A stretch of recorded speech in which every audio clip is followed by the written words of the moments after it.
എല്ലാവർക്കും ഷീനാസ് കിച്ചണിലേക്ക് സ്വാഗതം. ഞാനിന്ന് 2 kg ചിക്കൻ ബിരിയാണിയുടെ കുക്കിംഗ് വീഡിയോ ആയിട്ടാണ് വന്നിരിക്കുന്നത്. അപ്പോൾ വീഡിയോയിലേക്ക് പോകാം. ആദ്യം തന്നെ അരിക്ക് ആവശ്യമായ വെള്ളം തിളപ്പിച്ച് അതിലേക്ക് 1 ടേബിൾ സ്പൂൺ ഓയിലും ഉപ്പും ചേർക്കാം. എന്നിട്ട് കുതിർത്ത് വെച്ചിരിക്കുന്ന ബസ്മതി റൈസ് അതിലേക്ക് ഇടാം. അരി വേവുന്ന സമയം കൊണ്ട് ചിക്കൻ വൃത്തിയായി കഴുകി അതിലേക്ക് മസാലപ്പൊടി ചേർത്ത് റെസ്റ്റ് ചെയ്യാൻ വെക്കാം.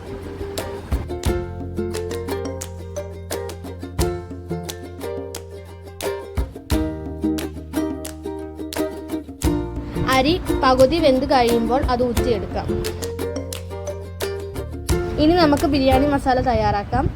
അതിനായി ഒരു ചെമ്പ് വെച്ച് അതിലേക്ക് വെളിച്ചെണ്ണ ഒഴിച്ച് സവാള നന്നായി വഴറ്റാം. അതിലേക്ക് കുറച്ച് ഉപ്പ് ചേർക്കുന്നുണ്ട്. അത് സവാള നന്നായി വഴറ്റി കിട്ടാൻ വേണ്ടിയാണ്. ആവശ്യമായ സ്പൈസസ് ആഡ് ചെയ്യാം. എന്നിട്ട് നന്നായി സവാള മൂപ്പിച്ചെടുക്കാം.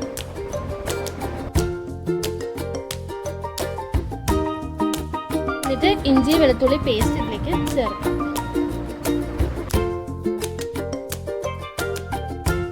ഈ വെളുത്തുള്ളിയുടെ പച്ചമണം മാറുമ്പോൾ അതിലേക്ക് തക്കാളിയും പച്ചമുളകും ആഡ് ചെയ്ത് കൊടുക്കാം.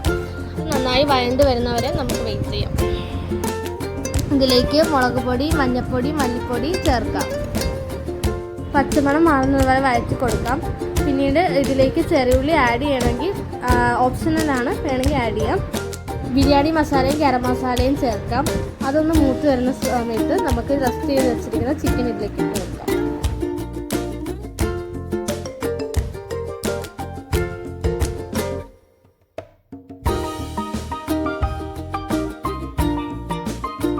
ഇട്ട് മിക്സ് ചെയ്തിട്ട് ഇത് കുറച്ച് നേരം വേവാൻ വേണ്ടി അടച്ചു വെക്കാം.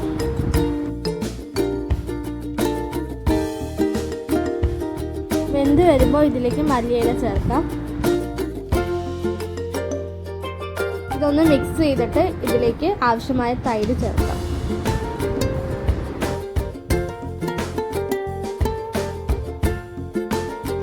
അറ്റ് ലാസ്റ്റ് ബിരിയാണി സെറ്റാക്കാൻ വേണ്ടി ഇതിലേക്ക് പകുതി വെന്ത ബസ്മതി റൈസ് ഇട്ട് കൊടുക്കാം. റൈസ് ഒന്ന് സെറ്റ് ചെയ്തിട്ട് ഇതിലേക്ക് പൈനാപ്പിളും മല്ലിയിലയും നെയ്യും കുറച്ച് ആഡ് ചെയ്യുന്നുണ്ട്. വീണ്ടും റൈസ് അതിൻ്റെ മുകളിലേക്ക് ചേർക്കുന്നുണ്ട്. ജീരകവും പൈനാപ്പിളും മല്ലിയിലയും പിന്നെ നെയ്യിൽ വറുത്ത് വെച്ച കിസ്മിസും ചേർത്ത് മൂടി വെച്ച് ദം ചെയ്യാം. ഫൈനലി ബിരിയാണി സെറ്റായിട്ടുണ്ട്. ഹോപ്പ് യു ഗൈസ് നിങ്ങൾക്ക് ഈ വീഡിയോ ഇഷ്ടമായെങ്കിൽ ലൈക്ക് ചെയ്യുക, ഷെയർ ചെയ്യുക, സബ്സ്ക്രൈബ് ചെയ്യുക. Okay, by.